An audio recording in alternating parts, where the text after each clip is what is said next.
Well, good day, everyone. I'm so glad that you're joining us today on Up and to the Right, and I am excited about have on for the second time my friend, a pastor from one church in Columbus, Ohio, and that is Greg Ford. Greg, good to have you here today. Hey, thank you, man. I really appreciate Pastor Rodney, you letting me be a part of this, man. I know last time when we chatted, I learned a lot. And so, we're here hopefully helping others with something, but I know I find myself getting helped. And so I appreciate you letting me be a part of it. Well, thank you for that. I'm excited to have you on, but I'm also excited about here in just a short time. We're going to be having you here in person in Yes. Oklahoma City, speaking to all of our locations. And that is going to be on February the 22nd on Thursday night at 7 p.m. And you'll be kicking us off for revival. Yes. Yeah, man, I can't wait. You guys have kind of become like a second home for me. And I just appreciate even, I know sometimes you bring in guests and it's always a new person and whatever, but there is something really beautiful about having some consistency. And each time I feel like, it's like almost becomes like family more and more. You guys have a special dynamic within your church, but with the more consistency, I just feel like I'm getting to know you better. You guys getting to know me better. And so the opportunity to be invited back, it really means a lot. And it's really something I'm looking forward to. So I thank you for you or whoever decided to extend the invitation again. I'm really grateful and I'm looking forward to being there.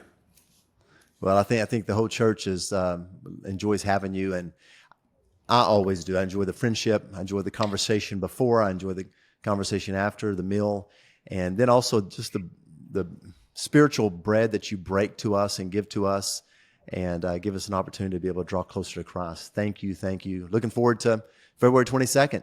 Hey, let me dive into just a few things about you, kind of what's going on with you right now in your life. I mean, I know you got major church stuff going on, a building project that you're right in the middle of. Is that correct? So you got a growing church, which Yep. presents its challenges and problems, but it's also an exciting thing what God is doing there at one church. Yeah, it's wild because when you start a church, all the changes you make are fast. The church is kind of smaller at first and it's new. And so there's no sacred cows or, there's not a lot of precedent. So you're just like, if you want to make a change, you want to change the name of something or you want to whatever, you have the idea on Thursday and you can execute on Sunday. It's like that quick. And now, where you guys are, where we are, everything is slow. It takes a long time. It's expensive. The cost of getting it wrong is steep. And so, we actually had a sense during the beginning of the comeback in COVID, like that we needed to get ready for a harvest, but we were like in a famine. So it was kind of weird. It was like people weren't even back yet, but I just had a sense and our leaders had a sense like, man, when this thing comes back, there was something about COVID where everybody went online and in the exposure. I know the same thing was happening for you guys. People that weren't familiar with you all of a sudden are tuned in, online. And then it's like, well, when everything comes back, do we have space for these people? And so we started, back in 21, 20, beginning of 22, before people were really fully back, we started planning what it was going to be next. So we had 2 years of planning and then all of a sudden, boom, I mean, it really started taking off and we had the plans there. So right now we're pretty much doubling all of our spaces and, it's about a $15 million project, which, I'm a church planter at heart. We raised $150,000 to start the church so to go from that to this, is, has been a journey of faith and, working through that process of even the disorientation of heading into new territory, even if it's good territory and even if it makes good sense and you sense God's in it, right? It's like Abraham, headed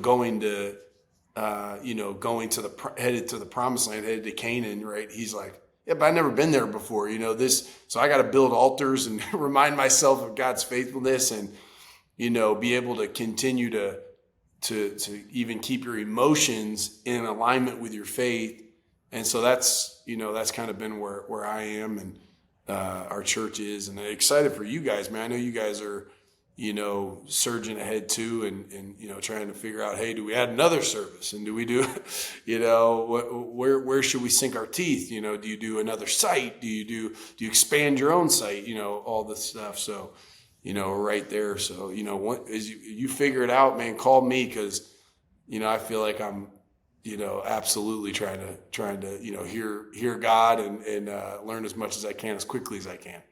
How's it been for you? What's it like? What's the latest with what you guys are doing? Well, we're feeling the same thing you are, and we are actually pushing forward with some plans that we haven't completely unveiled.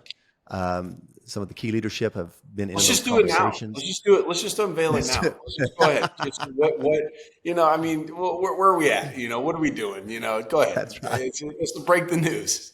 That's right. Let's get some ratings. Let's get some ratings right now.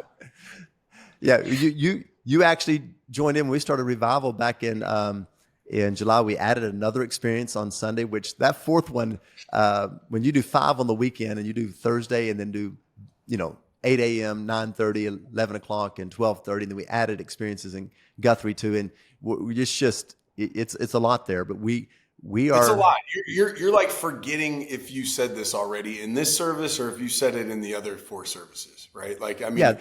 Dude, I don't know how you do it. You preach 5 times, right? Every week? Yes. Or most weeks. Yeah. I used to do 4, and I'm not even kidding. I had a lady come up to me one time after our 4th service. She's like, "You were slurring your words." She told me I was slurring. I'm not even kidding.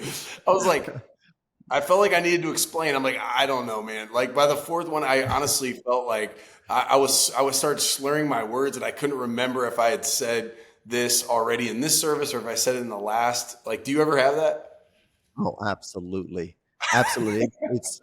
It is really a weird dynamic when you say something and you're like, you just have this thought as it's coming out of your mouth that I just said that, but you didn't say it, but you think you said it because you've already said it 4 times. And now it's the 5th time that you're saying that. And so, and yes. Paranoid. Now you're paranoid that you just said it twice in the same service, but you're trying to stay focused on finishing this message strong. Absolutely. Yeah. Well, I'm thrilled. One of the things I noticed too, I've noticed over the last, year and a half, 2 years with your church is that your music, just the songs that are coming out of there, just the anointing that's coming from the stage, just in the worship that I feel in your church family.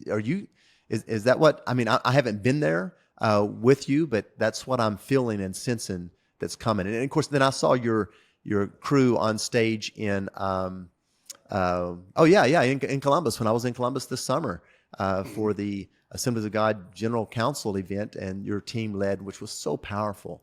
And do you feel like that's made just really raised the level of expectation and the presence and just the passion for your people to seek God in your church?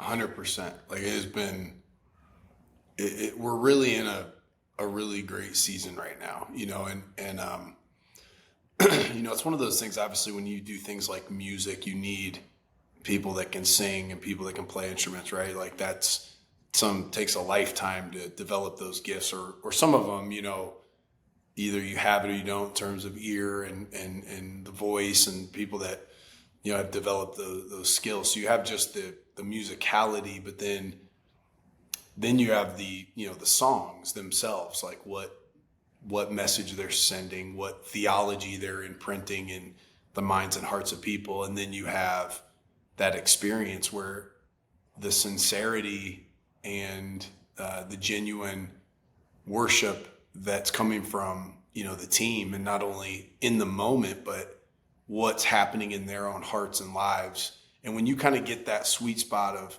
people that are musically gifted, songs that are powerful, really mean something, that ground you and give you a revelation of God, and they're coming from, they're being delivered, from people that are really have a depth in their relationship with God, and and that's kind of where we're at. Like, I mean, no disrespect to any people that aren't here anymore or anything like that. But we just have a team right now. It's just a beautiful spirit. Like there's no diva attitude. There's no ego.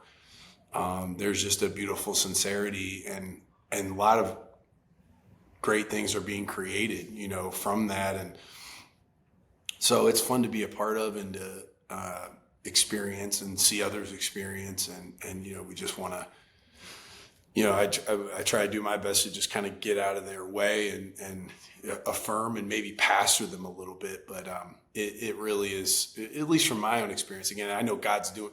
I feel the same thing when I'm at your church and a lot of places. But it's for me, it's a unique thing in my life. Just it's been really rich personally, and I see it impacting people, and it is drawing people to come be a part of it. It's neat because I'm seeing the way, music can be very polarizing, right? Music itself, like, if you throw out a genre, you'll have people that'll hoot and holler and some people will boo, it's like music can be very polarizing, but worship really, when it's done right, is so unifying.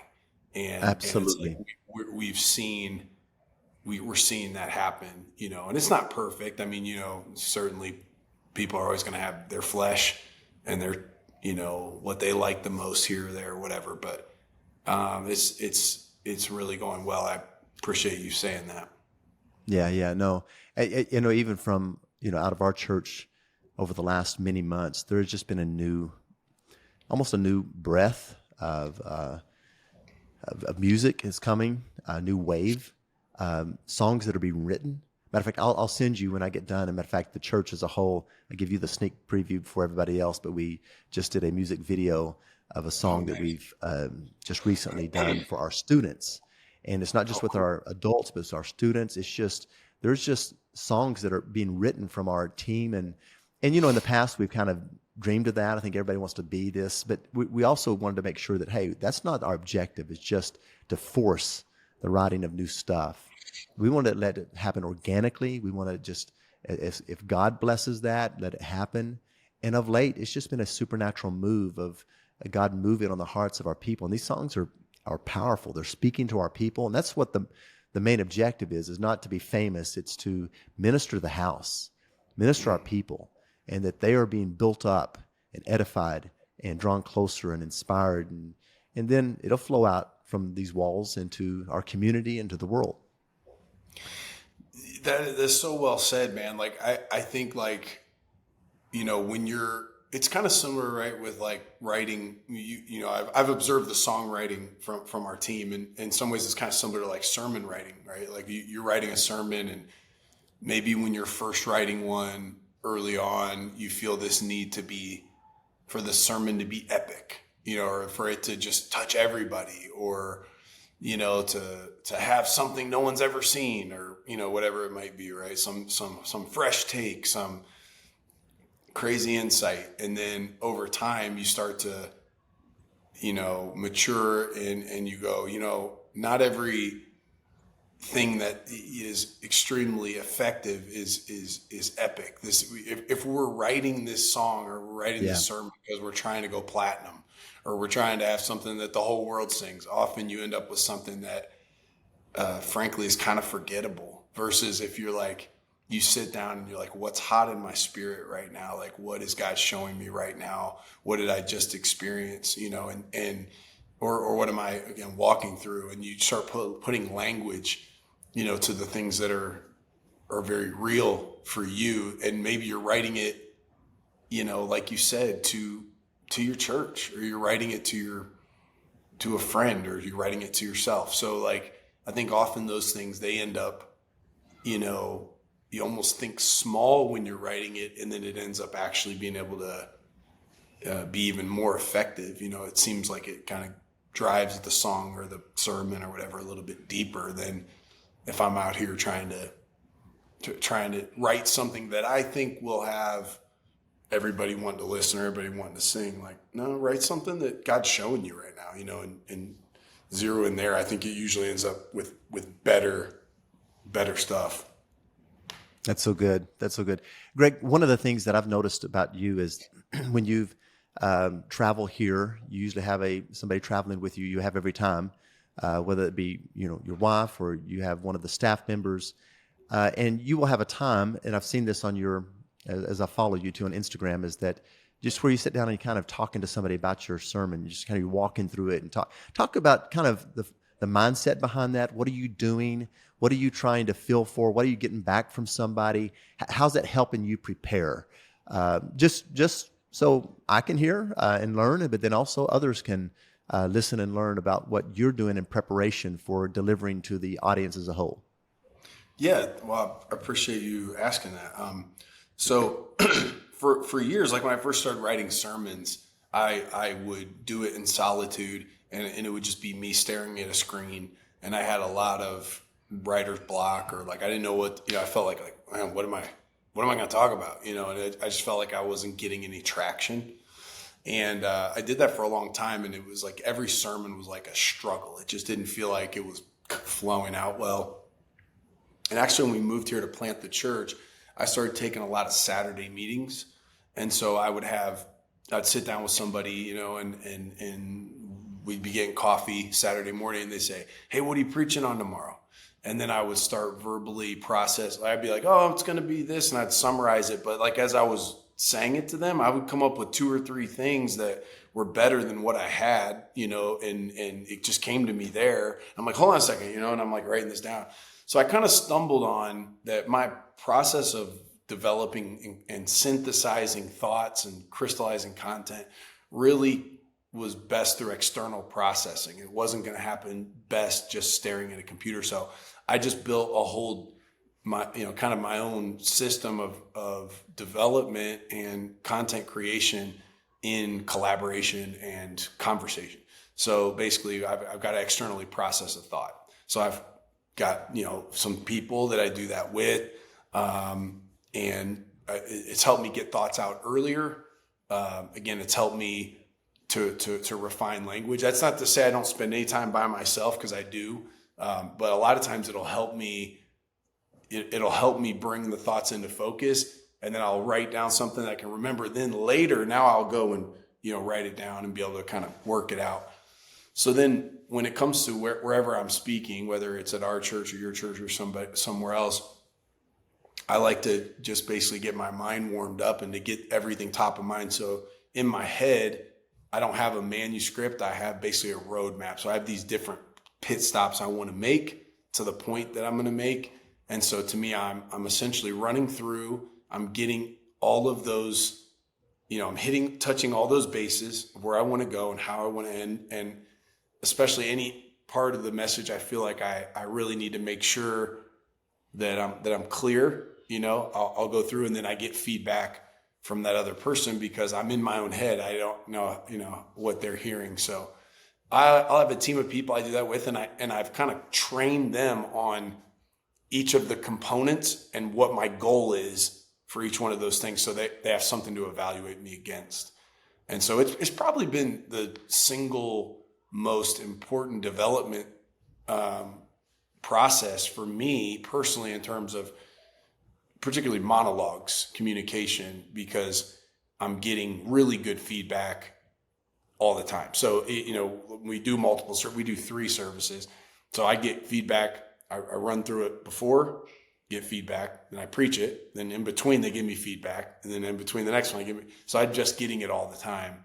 And, and then that's another thing, is learning how to sort of filter that. Because sometimes somebody might have something they didn't like about it or something. They might, give a constructive criticism, but I'm like, no, that's what I was trying to do. I wanted that, but it's just it's helping me hear from them how it's being received. And ultimately I think it usually makes it better. But yeah, no question.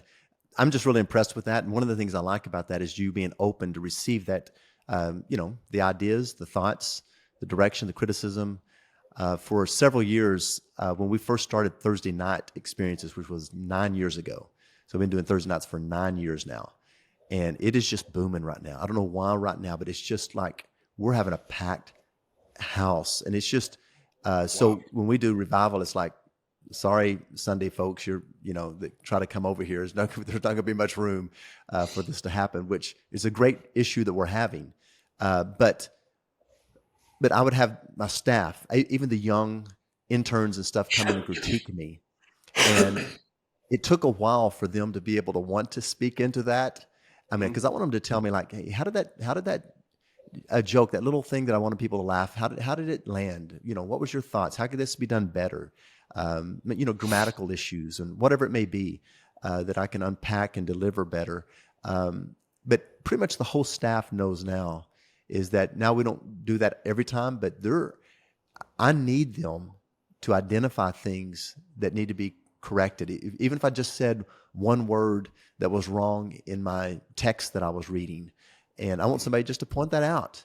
And it's not that I don't want them to sit back there and say, oh, well, he just made a mistake. No, I want them to let me know that, because it helps me become more polished and better. But I agree with you also. There's sometimes that I strategically will say something that will kind of put people on edge, and it's purposeful and intentional. And some staff members are like, I don't know if that's good. Am I not, but I am doing it with intentionality to be able to stir up something in people, to cause them to awaken something in them, to maybe let the Holy Spirit really deal with them in that issue. Yeah, you're taking a calculated risk, and the fact that some were like, and some were like, hey, you're like, okay, that's cool. Like, I don't mind. And knowing, hey, I don't want to step into a landmine necessarily. Right. But being able to go in with your eyes wide open on those things. The other thing too is, I mean, what you're doing there and what we've seen here is that sort of ends up becoming part of the ethos and the culture of your team, which is if our pastor, okay, our ultimately the guy in the organization who technically has the most authority or whatever, right? He's up there and he is taking feedback and constructive criticism with grace, and he's not getting defensive, and he's welcoming it, he's mining for it, he's digging for it. Then if you personally are delivering it, or again, you're normalizing that. You're making that. So if we're talking about, we're coming back on to analyze how we did on that event, or we're trying to make this system better. Okay. We all should sort of have the same kind of thick skin and welcoming feedback that our leader does. Right. So I think it's normalizing it, and it's making it part of the culture. And again, if we could be gracious but courageous about helping each other and with self-awareness, or speaking into what each other are doing in the right way, not that we say everything we're thinking, but then ultimately that having that as part of the culture, that's going to touch everything we do. That's a big deal. So I think it's great you do that. Well, Greg, let me change a little bit to another area. I'm talking about your family just a little bit, and I don't know if maybe this is a part of your thought process, but I know you have a very special event happening with some very special young people coming up at your church here this weekend. Is it? Yeah. Friday. And so tell us a bit about that. You're partnering with Team Tebow and that crew, and then tell us about your children today. And of course, they're growing. You got 3 wonderful kids, and tell us a little bit about what's going on. Yeah. So we, both of our boys are on the autism spectrum. So we have a 13-year-old son and a 9-year-old son. And both of them they're both on the spectrum. Our older son would be more severe. So in other words, he would melt down in public, or, major social delays. He could read a book, but he couldn't tell a story, basically, if you think of it like that. So he could sit down, he could read every word in the book, but if you're like, hey, what did that mean? And, he couldn't explain it to you. Our younger son isn't quite as severe, but he has severe delays, speech delays, and social delays as well. But he just doesn't have some of the more extreme swings. So anyway, we're doing this Friday. We have an event. It's called Night to Shine. So it's a global event that the Tim Tebow Foundation. It's genius, actually. Like they basically said, hey, we want to set up churches to minister to people with special needs in their community. So what they did is they design a prom. They kind of hold your hand through the whole thing, like, they have every step you have to do. It's a lot of work. I mean, you have it's a ton of work. It's a huge undertaking. We have 900 volunteers, over 900 volunteers signed up. We have over 450 special needs. We call them special guests that are a part of it. But it's prom. It's prom for people 14 and up. So you'll have a 60-year-old woman who had a developmental handicap, or a 70-year-old man with Down syndrome, or you might have we had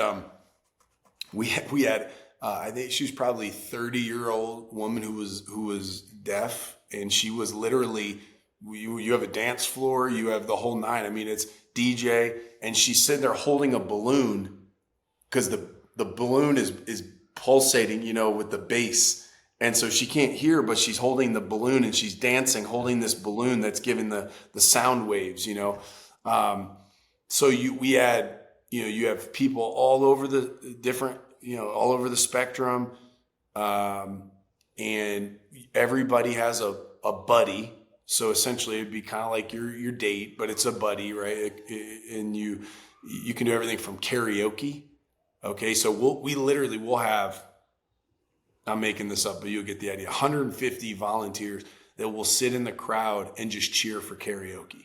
Right? That's so great. Somebody with special need, they get up, whatever song they want, dude, they light it up, dude. And no matter what it sounds like, they get treated like they're singing at the Super Bowl, dude. I mean, we do a red carpet, they come down, we celebrate it. And then we have a whole wing of the church that we take care of the caretakers. So if it's your parent, grandparent, right, they come and we get food for them. And we actually we take care of them as well. We have some cool elements for them, and then we have a big dance floor, and so we bring in a DJ and we dance the night away, and then at the end everybody gets crowned king and queen of the prom. That's awesome. So it is unbelievable. Awesome. I can't even put it into words. Like when we first did it, I was like, okay, is this going to be kind of awkward? It's like, I just met you. Okay, we're out here. It's unbelievable, and That's you'll awesome. see you'll have a woman that maybe she has autism, but she's 60 years old. So when she was a teenager, they didn't even know what was wrong with her. So she didn't even get asked to prom.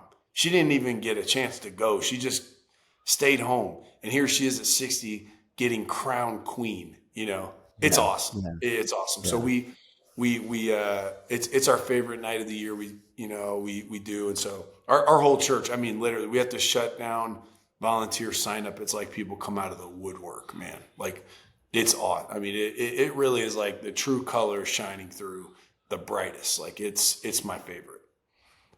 That is so good. That is so good. I'm so glad that you're doing that and making that impact in your community through your church. And so it's shout out to the Tebows. I mean, what a genius idea. Like, I mean, when you see it in action, you just sit back and be like, what an idea. And they did it. They designed it so that churches could give a gift to the special needs community in their community. I mean, they do it all through churches. And I'm like, man, whoever came up with this, like whether it was Tebow himself or their entity, like it's a win. It's a really awesome win. That's great. Well, we'll be praying for you. That's this Friday night. This actually podcast should be released tomorrow. And so we're going to be praying for you guys and that you have a successful event and it begins to just make people feel like who they are as God's special child. Okay. Yes. Hey, tell me a little bit about your daughter. We don't get to hear a lot about your daughter and your wife a little bit. Tell us a little bit about what's going on there. Yeah. So my daughter, she is 15. She's so we kind of have, we mentioned the boys, right? So when people ask, hey, the boys, where are they on the spectrum, right? Well, it's not like you're like, well, he's like Hudson's an 8 and Miles is a 6, or Hudson's blue and Miles is green. It's like basically you get an IEP, which is a very long explanation of where they need to develop and how they're doing. So we have 2 boys with IEPs, and we have our daughter who has a WEP, which is the opposite. Like she's in all advanced classes. She's, very, very social. She takes after her mother, right? Exactly. She is like, she was like hanging out with an adult when she was like 5. Like I would take her anywhere. Cause like, she can analyze, read people. She can articulate. She's funny. She connects dots. I started putting questions back to her. She would ask me questions and I would just return the question with a question, when she was 6, 7. It's just, so she's very, very insightful. Right now, she's really trying to kind of figure out what she wants to aim her life at. What does she want to do? When she was little, she wanted to be the president, and now she's like, I don't think I want to do that. But, I think she's got a real entrepreneurial, she was listening to personality typologies when she was in like 2nd grade. So like things like DISC, Enneagram, like she could come on this podcast. I'm not kidding. You could have a podcast Go Ella. on personality typologies and she can hang. She actually, we moved when she was going into 5th grade. I think she was going into 5th grade. She goes to this new school, and her teacher basically started saying something to my daughter. Said, "Hey, have you ever taken the Enneagram?" 5th grade. You ever taken the Enneagram? She's like, yeah. And she goes, and like just read it. This is her teacher on the first day. And she's like, yeah, that's exactly what I am. And my daughter just starts like telling her about herself. She's like, hold on a second. She goes and gets like 3 other teachers. And she's like, listen to this kid, and she's sitting there talking, the teacher's telling us this, it's like Jesus in the tabernacle with all the rabbis, she's like, who is this kid? Yeah. So that's her. Like she's a lot of fun. She's a humble kid. She's, kind of coming into where she'll be driving. And, so I'm starting a business with her, and we're starting a business. Basically, I collected baseball cards, right, all my life when I was a kid. And so I actually have probably a pretty significant baseball card collection. They're all just sitting at the house. She wants to buy a car. So I said, I'm not buying you a car, but you could buy yourself a car, and you can start this business with my baseball cards. They're mine, so you're not going to get all the money. Every card you sell, we split 50-50. And so that's what she's working on right now. Well, that's generous. That's generous. Hey, and so you're talking about baseball cards. I need to connect you with the guy in our church that, he has, Oh, really? oh my, it is quite phenomenal what he has. Really? He has stuff that it's just amazing. Like the actual baseball of a home run from Mickey Mantle, and just like back in the day, just stuff that you're just, Wow. it's just, he's invested his life in this thing, and God has blessed him financially. And then he just has collected more and more and more. He doesn't know what to do with all of it now. He thought about opening a store and just kind of begin to, sell and, trade. Tell him I more, got whatever. Tell him I got a Ken Griffey Jr. rookie card. I'd like to sell him. Okay, that's a good one. That's one of my better ones. But yeah, I don't have any Mickey Mantle. I'll tell you that. My dad collected all of them back in the day because he loved baseball in his 50s and early 50s, late 40s and early 50s. He had all of them. And then when when my mom and him got married, my mom one time, they got wet and she threw them all away. And so yeah. Yeah, she had. Oh, ouch. Yeah. Yeah, those things. They're valuable. They're valuable. Yes, they are. Yes, they are. Well, Greg, I thank you for taking the time. I know you're very busy right now, and I appreciate you just taking the time to breathe into us some life and and we're just looking forward to having you on the 22nd of February. And so excited. You know who you're going to bring with you right now? Yeah. Yeah. I'm actually bringing our newest staff member. So his name's Scott, and he's a guy. He went to the church for a while, and I kind of knew him from a distance, but I'm looking forward to getting to know him better. So even part of this trip, he works in our creative team, kind of doing some of this stuff here, but it's kind of twofold. One is he'll do a little bit of that, and I will also want him to meet your team members and everything. By the way, thank you just your team for the investment. Every time I bring somebody, they build friendships and relationships. Last time I brought, I think Ryan last time, and he was just talking about how, you guys, like, we're trying to do some of the same stuff here with podcasts and gear and all this. And I think he had a call with Crystal, and she, helped him. And, so you guys are just that's just who you are. I mean, that's who you are. That's who your whole team is. But, yeah, I'll be bringing Scott with me, and I'm looking forward to getting to know him a little bit better and having him connect with you guys. Okay, well, we're looking forward to having you, and we'll plan on it February the 22nd. Hey, let me just say something real quick, though. Chet is going to be here on Sunday. Oh, yeah. Yeah. And so I know Chet's preached for you. Oh, he's a machine. He's gifted. Yeah. He is. He's bringing his wife and his boys with him this time. His boys are young men now. They're basically about 6 foot tall and Wow. 12 years of age. They're they're amazing young men. That's what they are. But anyway, he's going to be here. And so he asked me, he said, "Hey, when's Greg preaching?" And I said, "Well, he's going to preach Thursday night."